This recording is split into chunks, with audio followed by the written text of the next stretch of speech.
Christian Pupin, le président de l'association, vous a parlé de révolution de la biologie. Je vais aller assez vite, mais globalement, cette image m'intéresse parce que, alors, ne regardez rien du tout.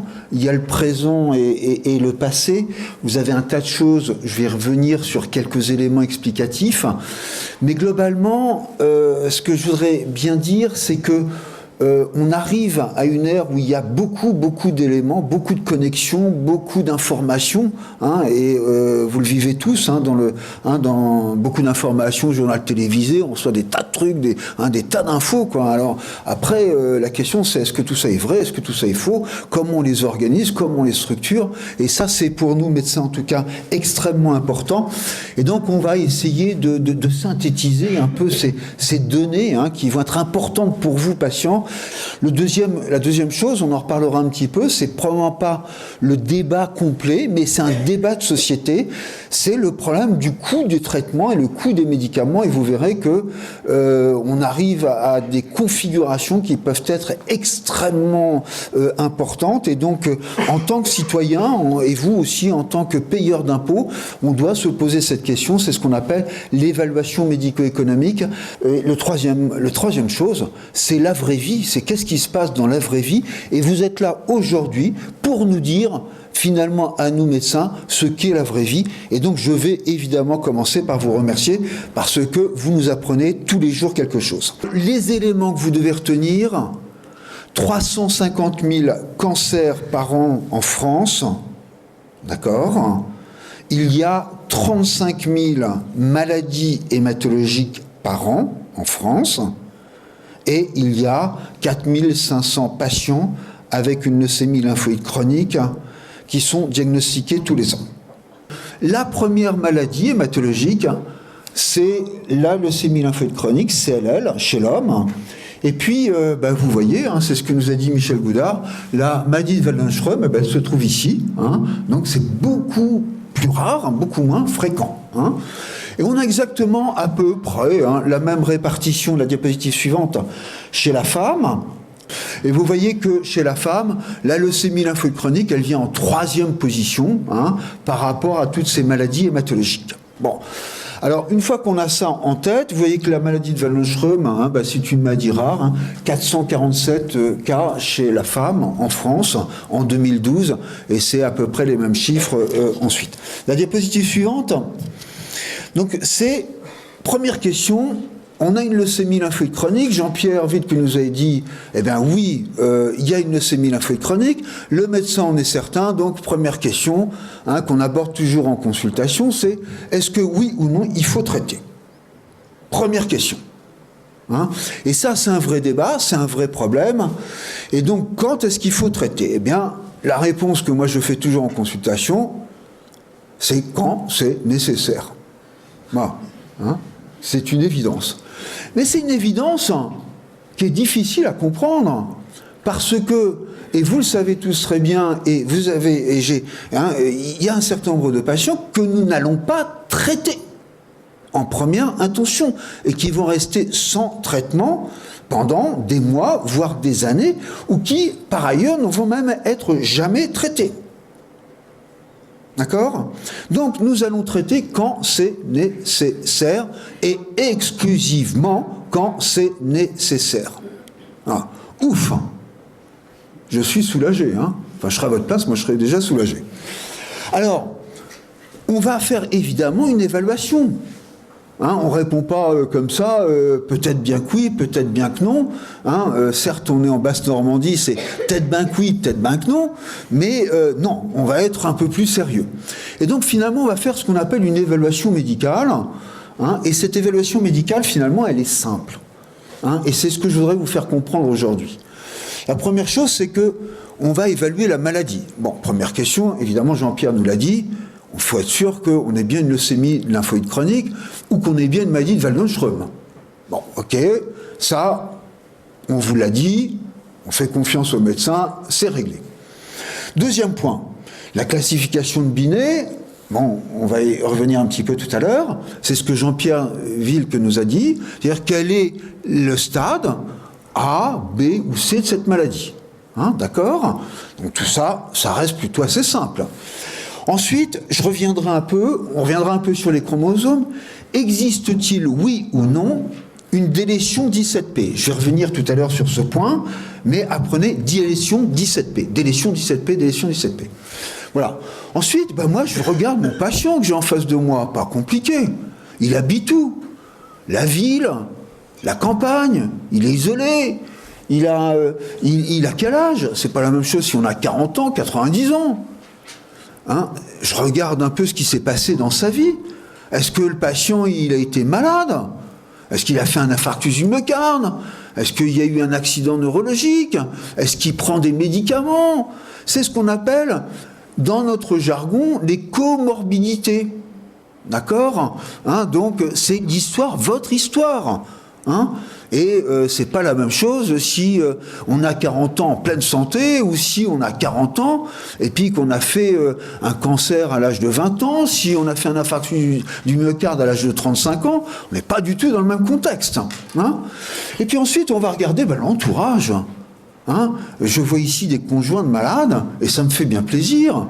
C'est pas la même chose si on est complètement seul, isolé, si on a un conjoint, pas de conjoint, si on a des enfants, pas d'enfants, si on a des relations plutôt bonnes avec son médecin généraliste, si on va le voir fréquemment, si on a un pharmacien qui est relativement attentif à vous, si on a une bonne infirmière qui vient à domicile toute jeune, qui va vous... Voilà, bonne infirmière, bon, tout ça, c'est important, hein, évidemment. Hein.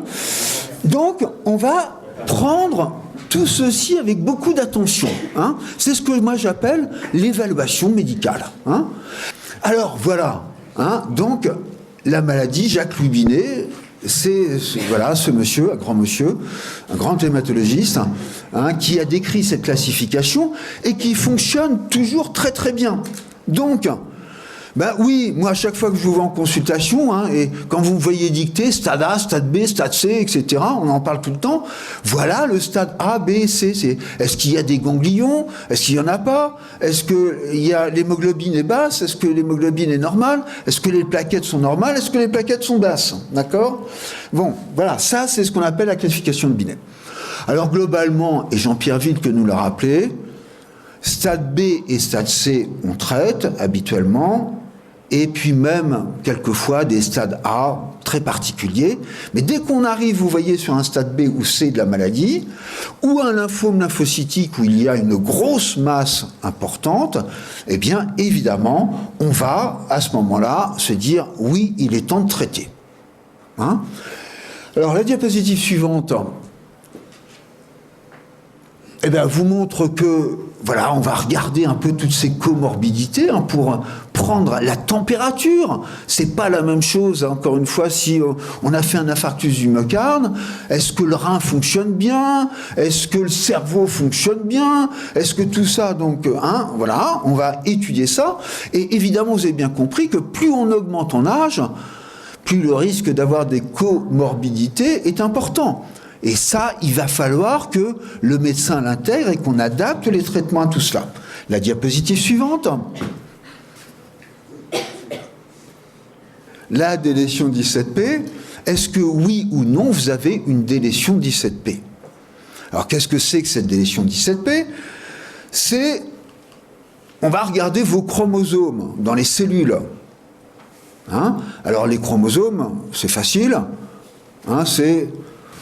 une structure dans la cellule qui a toute l'acide désoxyribonucléique, l'ADN, nos gènes. Hein, toutes nos cellules, tous nos gènes sont dans ces chromosomes. D'accord? Super. Voilà. Et on a plusieurs chromosomes. Hein. On a le chromosome 1, le chromosome 2, le chromosome 3. Puis vous en connaissez naturellement. Hein. Hein? Chromosome Y, vous êtes un homme. Eh bien, vous avez un chromosome Y, et puis, madame, vous avez 2 chromosomes X, hein, voilà, vous êtes une femme, d'accord? Eh bien là, on va regarder le chromosome 17, d'accord? Et sur ce chromosome 17, bien, quelquefois, il y a un petit bout du chromosome 17 qui est parti. C'est ce qu'on appelle une délétion. Alors, vous allez me dire, Xavier Troussard, il commence à nous emmerder, il nous parle de la délétion 17p. Hein, pourquoi ça? Ben, si, c'est important parce que les traitements vont être différents. Voilà, c'est pour ça que je recherche la délétion 17P. Hein? Alors, la diapositive suivante va vous dire que c'est encore plus compliqué. Hein? Mais je vais rester simple, rassurez-vous. Hein? En fait, il peut y avoir aussi ce qu'on appelle des mutations. C'est le deuxième message que je voudrais que vous reteniez. Les mutations. Voilà. Alors ça m'excite et ça va vous exciter. Voilà. Alors qu'est-ce que c'est que sont des mutations? Les mutations, vous imaginez une Bible ou n'importe quoi, un livre, 1000 pages, 1000 pages, 1000 lignes. Sur chaque ligne, 1000 lettres. Notre génome, c'est une simplicité absolue.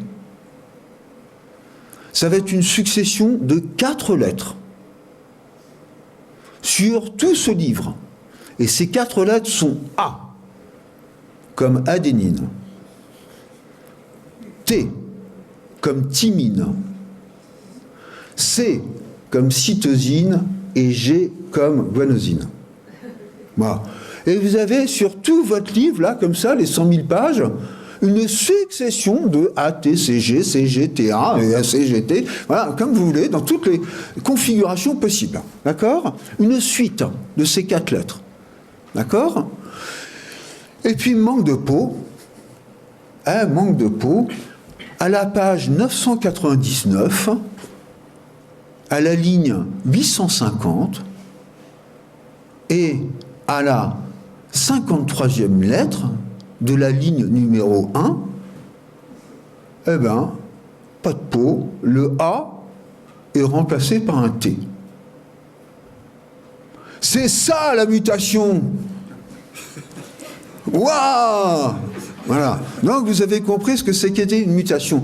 Eh bien, les mutations sur ce chromosome 17, sur ce gène qu'on appelle TP53, peu importe, ça aussi c'est très très important. Voilà.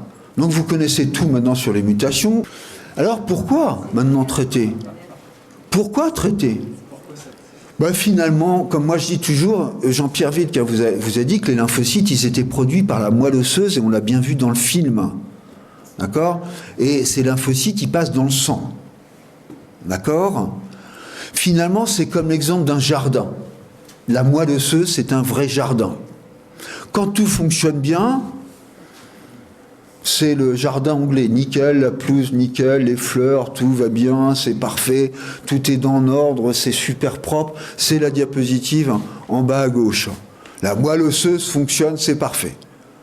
Ok, maintenant, si vous avez un stade B ou un stade C de la maladie, il va y avoir plein de mauvaises herbes dans ce jardin, les lymphocytes de votre leucémie lymphoïde chronique, qui vont pousser comme les mauvaises herbes.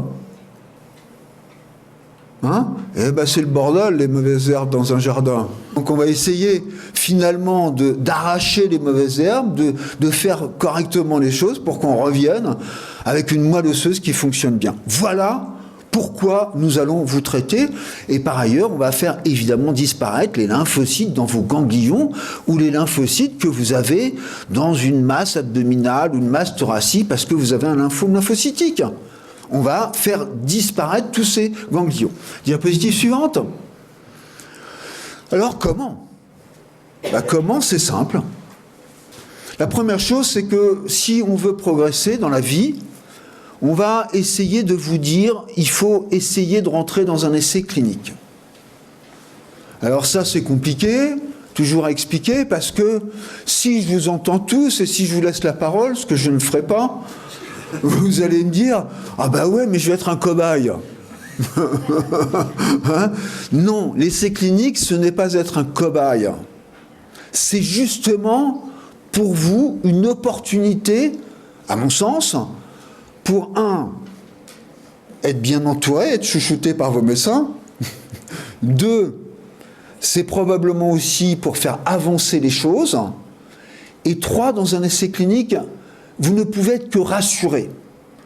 Pourquoi? Parce que tout est contrôlé, tout est réglementé, tout est fait pour qu'il n'y ait strictement aucun risque pour vous.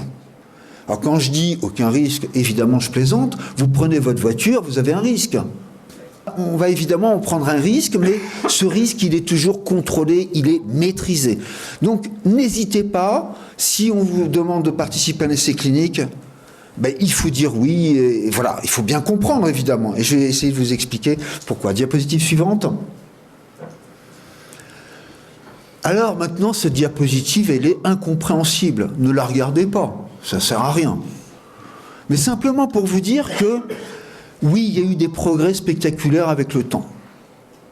Voilà. Donc, et là, je vous ai mis une liste de choses qui n'ont strictement aucun intérêt, mais qui vont vous expliquer un petit peu pourquoi et comment on va vous traiter. Voilà. Alors, trois principes. Le premier principe, c'est ce qu'on appelle la chimiothérapie. La chimiothérapie, c'est simple, ce sont des médicaments qui vont détruire vos globules et vos lymphocytes. C'est le marteau-piqueur, hein, globalement. Hein, la chimiothérapie, ça casse les cellules. Et de toute façon, ça casse tellement bien que ça casse les cellules malades, mais ça casse aussi les cellules normales. Hein. C'est le manque d'intelligence. Hein, on casse tout, voilà, mais bon, voilà. Ça marche, hein, mais voilà. Donc il y a des tas de médicaments là, hein, dans la chimiothérapie. Vous connaissez tous, vous avez tous dans votre entourage hein, des patients qui sont traités pour un certain nombre de cancers qui vont donc être traités par chimiothérapie. Hein. La deuxième chose, c'est ce qu'on appelle les anticorps monoclonaux. Alors, Jean-Pierre nous a expliqué, je reviendrai peut-être un petit peu là-dessus pour que vous compreniez bien. Et il se trouve que sur les lymphocytes, vos lymphocytes de leucémie lymphoïde chronique, eh bien, il y a une structure qu'on appelle le CD20. Hein, le CD20, c'est un petit antigène, là, comme ça, qui est marqué sur tous les lymphocytes. Hein, et celui-là, eh bien, on le repère. Et donc, il y a des anticorps monoclonaux anti-CD20 qui donc vont reconnaître cette molécule sur les lymphocytes, le CD20, et puis, eh ben, formidable, ça va détruire vos lymphocytes. Hein, d'accord? Et donc, ce qu'on fait souvent, c'est qu'on combine la chimiothérapie avec ces anticorps monoclonaux. C'est ce qu'on appelle l'immunochimiothérapie. Et ça, c'est franchement un truc, mais alors super, super de super, qui a fait qu'on a beaucoup progressé. Hein? Puis troisième point, alors des nouvelles drogues. Bon, j'en ai mis deux, il y en a beaucoup plus. On parlera un tout petit peu des brutinib et de l'idélalésib. Révolution thérapeutique. Mais évidemment, qui dit révolution, on dit, ben, il faut évidemment que ces médicaments soient très bien ciblés dans une population cible de patients qui sont très très bien déterminés. On ne les met pas comme ça en première intention, hein, c'est vraiment dans des indications très très très spécifiques. La diapositive suivante, je vais aller un petit peu plus vite pour avancer, pour dire que finalement, et c'est ça qui est rassurant, c'est que actuellement les médecins, nous disposons d'un grand nombre de médicaments possibles. Voilà. Et c'est ça qui est évidemment le plus important, ce que j'ai appelé la fontaine de jouvence, évidemment, pour dire que nous avons à notre disposition beaucoup de médicaments efficaces. Qui dit beaucoup de médicaments efficaces dit qu'effectivement, donc, on va pouvoir vous traiter de façon de plus en plus ciblée et de façon de plus en plus pertinente et de façon de plus en plus, je dirais presque professionnelle. Hein, puisque on parle de l'ère de la chimiothérapie où j'utilisais le marteau-piqueur, je faisais n'importe quoi, je détruis vos cellules normales et vos cellules pathologiques, et là, je vais aller cibler les lymphocytes, vos lymphocytes, peut-être de monsieur, de madame, très spécifiques, avec des médicaments qui vont être vraiment marcher que sur ces lymphocytes. On arrive, vous voyez, à une forme d'intelligence thérapeutique. La diapositive suivante. Voilà ici hein, l'explication des anticorps monoclonaux. Un lymphocyte, c'est votre lymphocyte tumoral. Vous avez une molécule, le CD20, d'accord, l'anticorps monoclonal va reconnaître la petite structure CD20, ok, et la liaison du CD20 avec l'anticorps monoclonal va faire que votre lymphocyte va être détruit. D'accord? Simple. Diapositive suivante. Alors, le traitement de première ligne. Je parle du traitement du première ligne. C'est-à-dire la première fois que nous allons vous traiter. D'accord? On a pris conscience qu'on avait fait une évaluation. Et donc, finalement, nous avons 3 possibilités. La première possibilité, bon, moi, je me mets du côté gauche, hein, je vous rassure. Jeune, tout beau, impeccable, voilà, un peu malade, d'accord, voilà.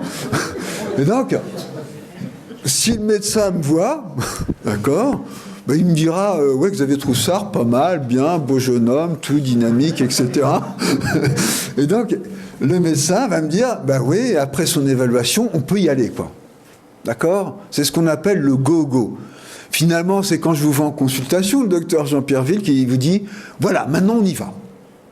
Go, go, on y va. Hein, on ne discute plus, c'est parti, on y va, on va au traitement. » D'accord?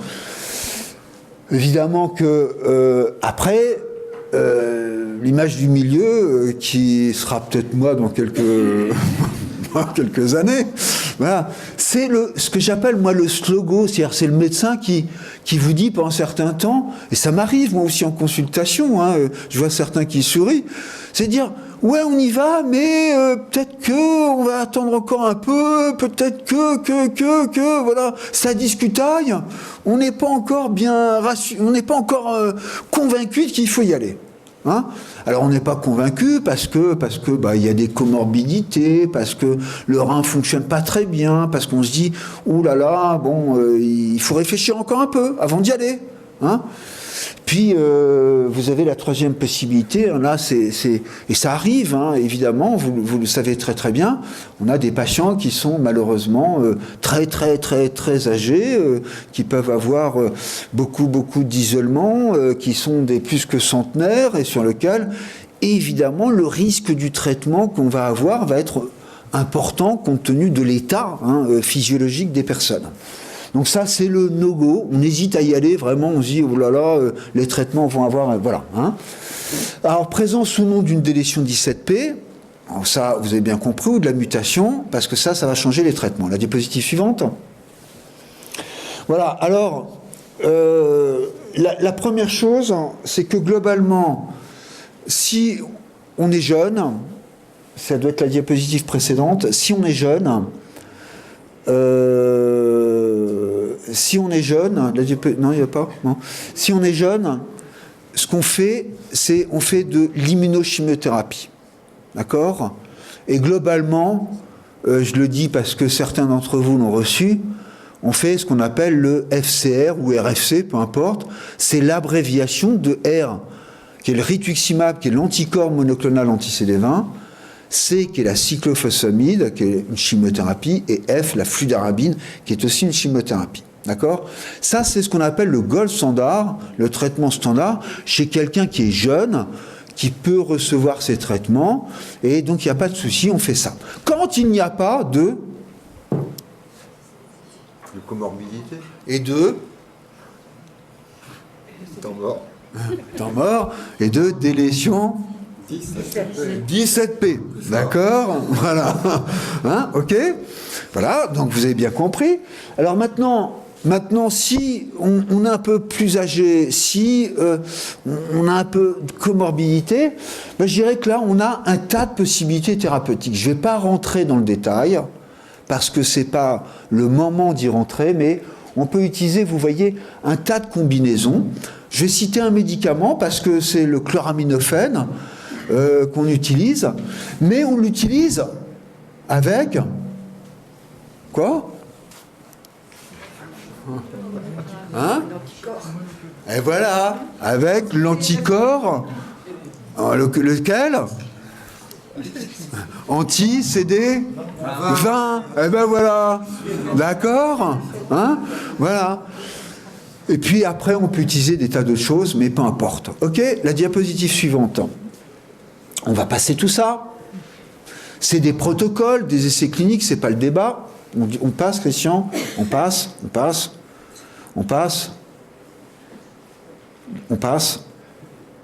Voilà. Donc, lorsqu'on a fait ce traitement de première ligne, on surveille pour bien vérifier que les ganglions ont disparu, que la lymphocytose s'est normalisée, et on surveille, et on vous voit en consultation. Mais quelquefois, la maladie revient. Et on revient à un stade B ou un stade C, et il faut donc réinstituer un traitement. Ce qu'on appelle, nous, de deuxième ligne. C'est-à-dire qu'on va mettre, c'est la deuxième fois qu'on fait un traitement. Traitement de deuxième ligne. Voilà.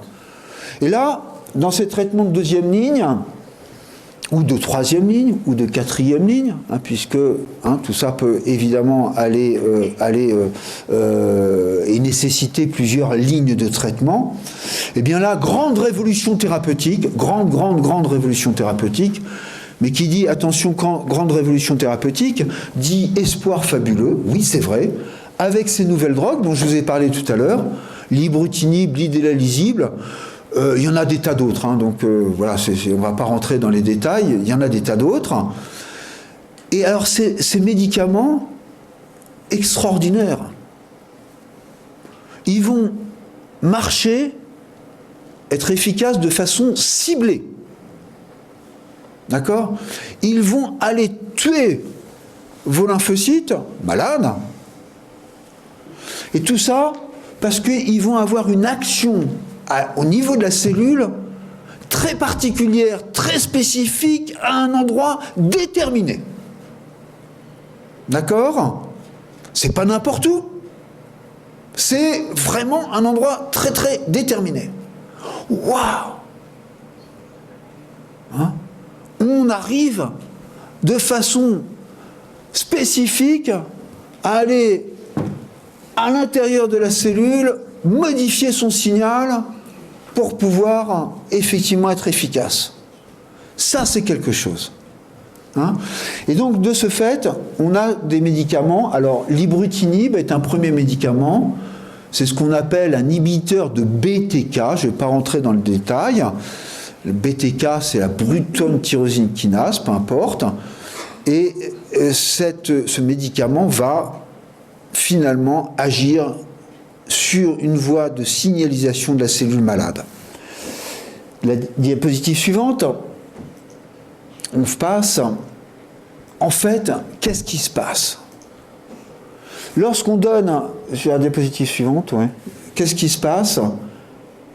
C'est que, en fait, ce médicament, ou ces médicaments, plus exactement, ibrutinib, idélalisible, enfin peu importe, ces nouvelles drogues, vont avoir un effet spectaculaire et qui permet, dans notre expérience, de modifier complètement la qualité de vie des patients que l'on avait et qui allaient mal et qui vont rapidement aller bien.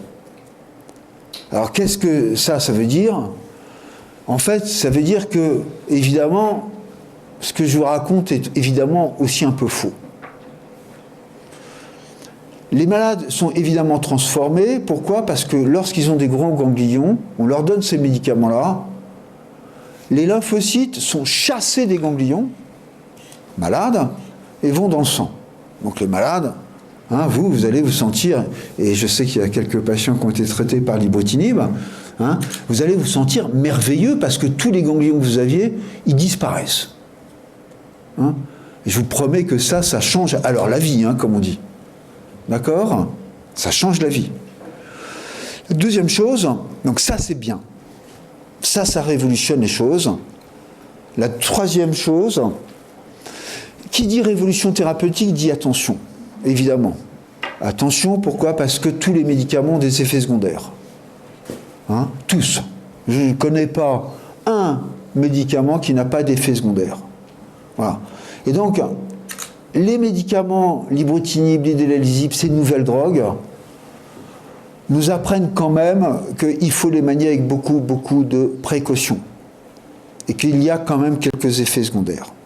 Et ces effets secondaires, ils vont être différents en fonction de la drogue que l'on va utiliser. Par exemple, si on utilise l'ibrutinib, par exemple, eh bien, on sait que dans 10 à 15% des cas, l'ibrutinib va entraîner, ou peut entraîner, dans 10 à 15% des cas, des complications cardiaques, des troubles du rythme du cœur. C'est un peu ennuyeux. Hein, évidemment que si vous aviez des antécédents cardiologiques au préalable, on ne va pas utiliser ce médicament, on va l'utiliser avec beaucoup de précautions. D'accord ? On sait aussi que l'ibrutinib, ça donne des hémorragies. Voilà, par exemple, si votre chiffre de plaquettes est très très bas, hein, si vous avez un stade C, et si ce chiffre de plaquettes est très très bas, eh bien évidemment qu'on va être un peu attentif et on ne va pas l'utiliser.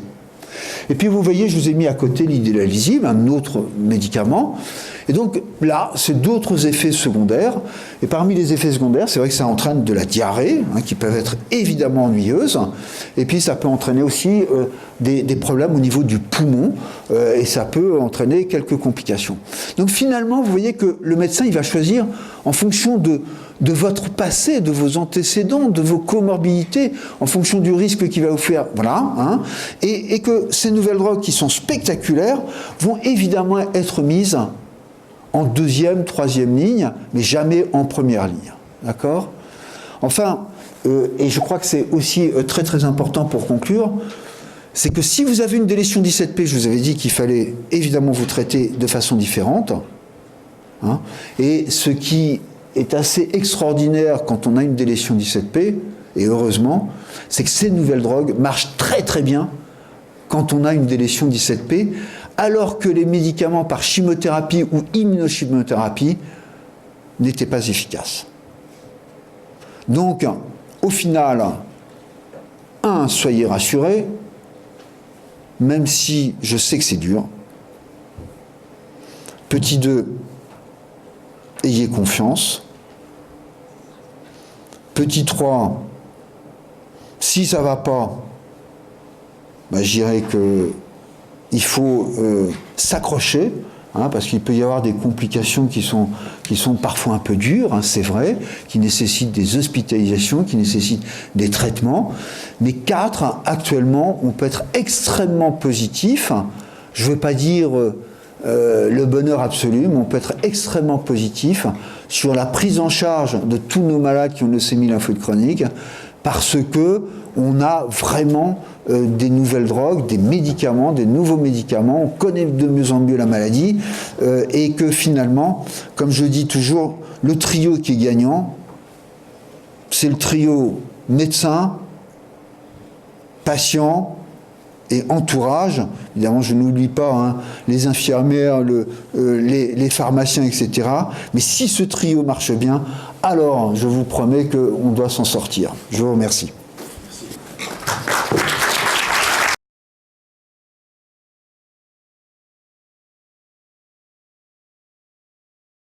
L'âge n'est pas un critère. On peut avoir 80 ans, 90 ans, 95 ans, 100 ans, si on est très bien, ça n'est pas un critère. Et du reste, et heureusement que la société prend en considération ces événements, on ne va pas ne pas traiter quelqu'un qui a 80 ans, 85 ans, 90 ans. Donc dans le slogo, comme je dis, c'est la période où on va un petit peu se dire qu'est-ce qu'on va faire, hein, c'est j'y vais pas, je prends quel risque, hein, je prends quel risque avec le malade que j'ai en face de moi. Et comment je l'évalue, comment nous allons l'évaluer, puisque c'est jamais que le médecin qui le prend tout seul, hein, c'est comment nous allons l'évaluer tous ensemble, et est-ce que ce risque que nous prenons, on y va ou on n'y va pas. Voilà, c'est ça. Alors vous avez bien compris que plus on est jeune, effectivement, plus on va vers le go-go, parce que, à 30 ans, il y a peu de risques que, enfin, ça peut exister, hein, mais bon, voilà. Plus on avance un peu en âge, plus la probabilité d'avoir un rein qui ne fonctionne pas bien, des antécédents de cœur malade, des troubles du rythme, etc., plus ça c'est évidemment prononcé et avancé, c'est à ce moment-là qu'on va effectivement discuter. Hein. Voilà, c'est une discussion, encore une fois, sur un partenariat, j'insiste là-dessus, hein, qui est pour moi une décision à la fois sur ce trio extrêmement important et qui est nécessaire.